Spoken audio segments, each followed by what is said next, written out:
Do you think this is a response of your trauma or eating disorder or whatever? Or do you think this is you being a teenager? Because a lot of times abusers will hold children hostage by telling them that they'll kill their family or hurt somebody. We were never friends again. I was super triggered. Yeah.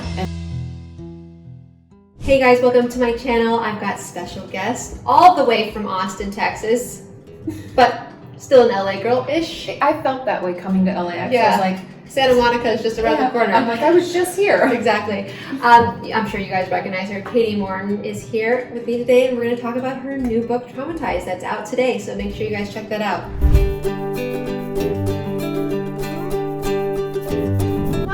Hi. Welcome to my small little channel. Oh, it's amazing. Thanks for having me. I'm excited to be here. Please introduce yourself. Oh, yeah. For those of you who don't know, my name is Katie Morton, and I'm a licensed marriage and family therapist, and I have an educational mental health YouTube channel. Been doing it for 10 years. So your book, Traumatized, this is your second book, right? Yes. And this comes out today. Mm-hmm. Everyone gets your copy now. And does the audio book also come out today? I'm a big Audible. Oh, you're on? Yeah. And I always do it myself. I always said, that's good. I told my editor it's either me or Morgan Freeman. And I have to say though, with Audible, if it's not the author, I just skip through it. But you know your book, mm-hmm. and I actually enjoy the process. It was funny when I did my first book, Are You Okay? After I did the audio, it took me 2 days, and then I did 1 day of pickups. So if you guys don't know, they're like, please say this more clearly. Yes, enunciate. Or take a pause here. Yes. And so I had to do those things, and the guy that was doing it, he's like, I do these all day, and you'd have if you ever don't want to do the therapy thing, you could go into book, audio. VO. What are the first, signs of someone who has been traumatized? There's some similarities, but there's also some differences. So in children, what we'll see often, which I guess now that I even say that, I'm like, adults kind of do it too, but let me explain. Well, I was a child, so. So children will revert back. So a lot of times if a child is potty trained, they'll start wetting the bed again. That's like a huge red flag.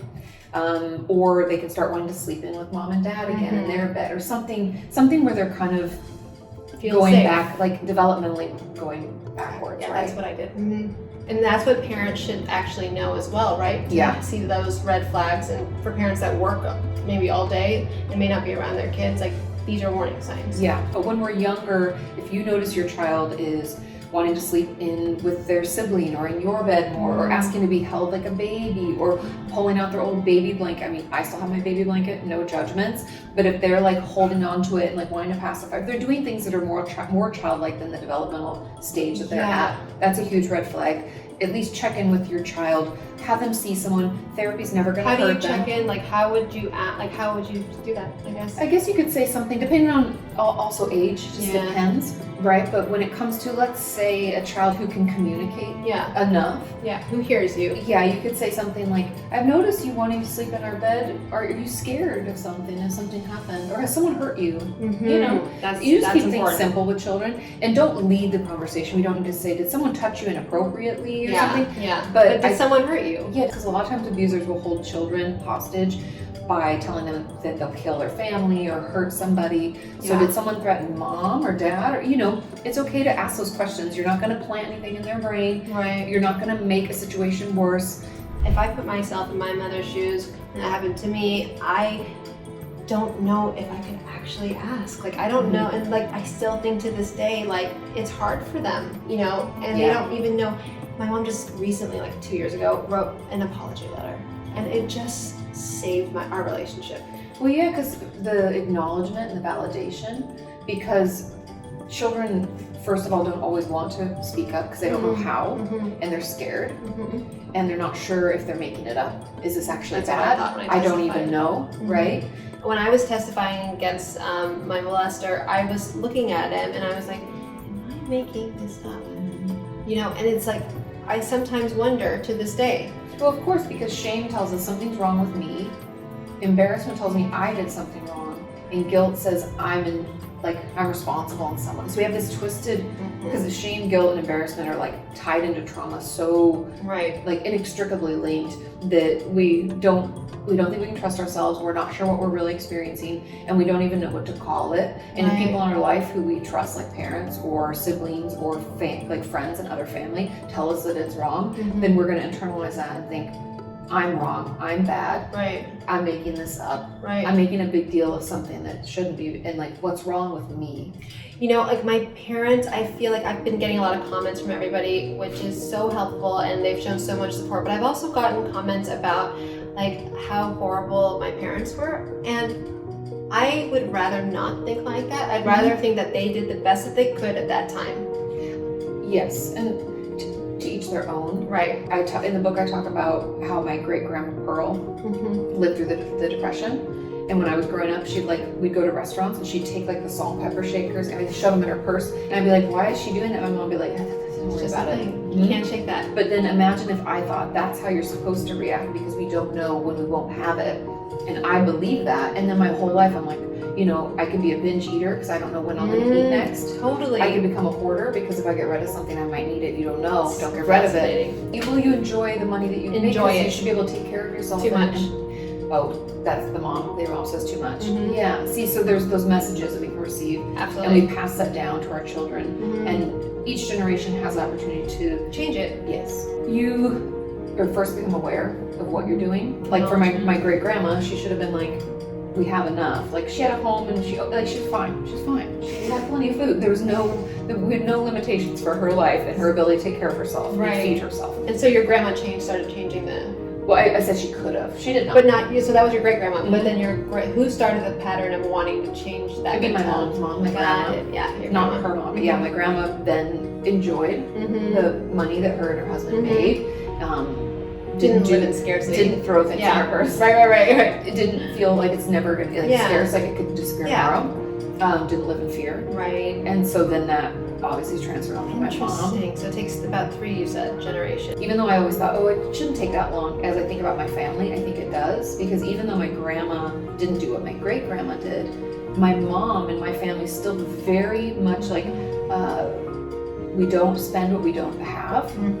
We only use what we have, and we grow. Like we grew up a garden, and my dad hunted because it's cheaper and it's more reasonable, so that we're always saving. So your mom didn't get that from her mom, though. I think that might be like part of it that's still trickling. Yeah. Because even though her mom didn't have that scarcity mindset as much as my great grandma, I think some of it still trickled. Because my great grandma did babysit my mom. So you know what I mean? Yes. You think of how families work, so I think it just takes a while. It does, and it takes a lot of work. Yes, and you have to just be aware. And then do you journal, and like how do you start the process once you have acknowledged? I think it comes through, journaling, I love journaling. I know you do. Okay, so it's my favorite. But even just the awareness and acknowledgement of some of the symptoms you might have. But then I move into like, what is PTSD? What are the symptoms? What's complex PTSD? How is it different? And so having those symptoms can then help you assess your own life to be more aware.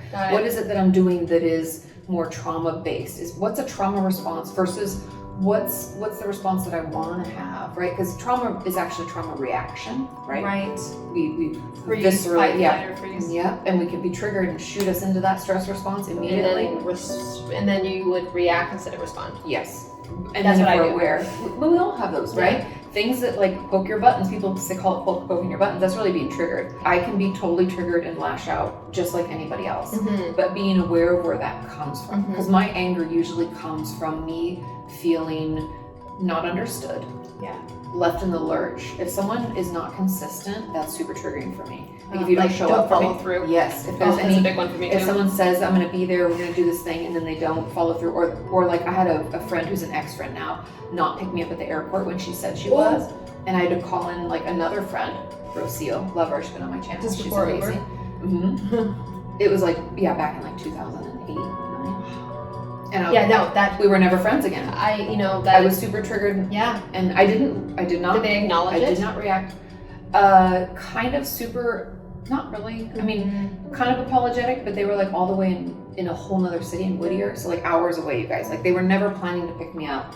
Should never have told me that they were. I know. Okay. But just an example. I know that's a horror, and that's not even Where in the book, is but I've got a lot of examples. But that was super triggering to me. Yeah. And me recognizing that's what poked, and that's why I have that. And so having a conversation with a person and saying, that really upset me, and that's something that really is important. That you're talking about your feelings. Yes. Let's just say you and your husband are fighting. Okay.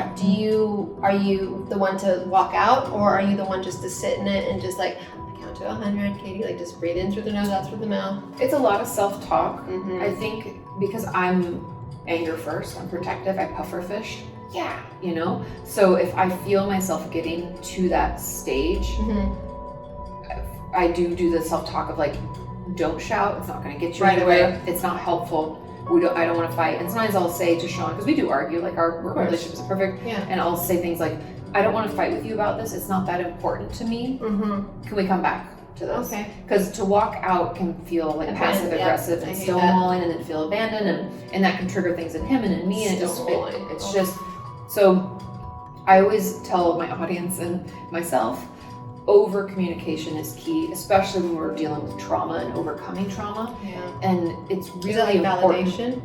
validation-ish? It's acknowledgement. It's acknowledgement Yeah. and awareness, right? So you're letting them know, hey, I'm feeling this way. I know through therapy this is a trauma response.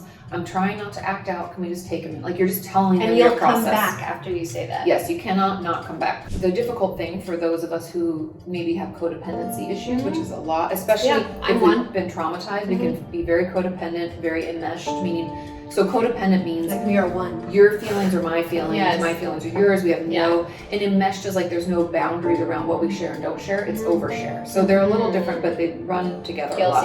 For those of us who have those kind of tendencies, we can want to clean their side of the street. We can be like, they don't have to do this, I'll take my broom and I'm gonna do this. I'll do it for you, I'm Superwoman. But every time, the thing that I like to visualize is like, it's almost like when you hit the end, did you play, I mean, I'm older, right? So old school Mario. We're the same age. But old school Mario. Old school Mario. And where you hit the edge of the screen and there's like no more game to play. So if you're trying to clean their side of the street, it's like you've run to the end of the game and you literally can't, like, and you're putting all this effort, it's effort and futility. You're never gonna be able to clean their side of the street. So like, a lot of gurus say that we're not our thoughts. Do you believe that? Yes and no.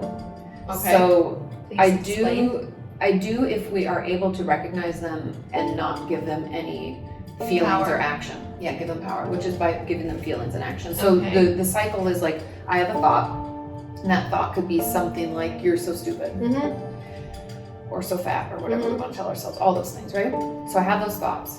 Now those thoughts could just come and I could be like, and they just go. Like, stop doing that. Or I can have feelings about it where I'm like, yeah, and then I judge it, right? So then I'm like, oh, I feel down, and then I feel depressed, and then I'm like overwhelmed, and then I feel like I'm not doing enough, and then I have this judgment around like, and then you manifested it. and then I act out of it. So then that could come across as anxiety. That could be me overworking myself and not resting enough. That could be me fighting with Sean or another loved one or you feel like shit about yourself. Yes, and so I'm like, I'm just oozing anxiety, upset, insecurity, everything. Or I watch it float by. So I prefer that one, but I don't think I can do it. It's really hard, and it's a new muscle, and we have to work it. How do you start the process? By talking, like the inner, by mothering your inner child, right? Yeah, I think our thoughts aren't who we are if we don't interact with them. If we choose which ones to interact with and which ones to support. Right. Does that make sense? So, but would you have to first think, I'm not my thoughts then? You have to kind of slam that into your belief system. A little bit. I think instead, because that's a little strong, I don't know if we can believe that. Real deep. I think you could say,